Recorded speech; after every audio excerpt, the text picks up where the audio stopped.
केवल घोषणा हुई थी, शिलान्यास का नाटक हुआ था, लेकिन 14 से लेकर जितनी तमाम कोशिशें हुई थी, 13 से 18 में क्योंकि अशोक गहलोत जी की सरकार आ चुकी थी, तो राजस्थान की सरकार को जो सहयोग करना चाहिए था, केवल इसलिए नहीं किया कि कहीं इसका क्रेडिट मोदी जी को और भारतीय जनता पार्टी को नहीं मिल जाए। आज दोनों ही विचारों की सरकार केंद्र में प्रदेश में है, दोनों सरकारों की नीयत अच्छी है। भजन लाल जी ने प्रयास किया, मोदी जी ने उसको अप्रूव किया, और आज सच्चाई है कि आप बयान छोड़ दीजिए, लेकिन धरातल पर आज रिफाइनरी का वजूद है। जो सपना कभी देखा गया था, उस रिफाइनरी से पश्चिमी राजस्थान को केवल आर्थिक तरक्की नहीं, रोजगार का सृजन भी होगा, और जो तेल की समस्या है उसका समाधान भी होगा। राजस्थान की अर्थनीति में भी इस रिफाइनरी का बड़ा योगदान है। यमुना को लेकर जो है डोटासर जी कह रहे हैं कि शेखावटी को पानी मिलेगा नहीं, इस तरह से बयान दे रहे हैं।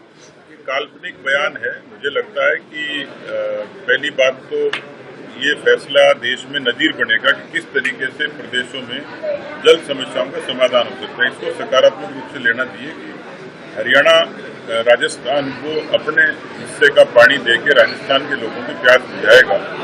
स्वाभाविक सी बात है कि उसका स्वागत करना चाहिए। 33,000 करोड़ की परियोजना 3 जिलों में उसका लागू होना और शेखावटी के पूरे क्षेत्र को इसका लाभ होना, सच्चाई यही है, बाकी चीजें बयान है।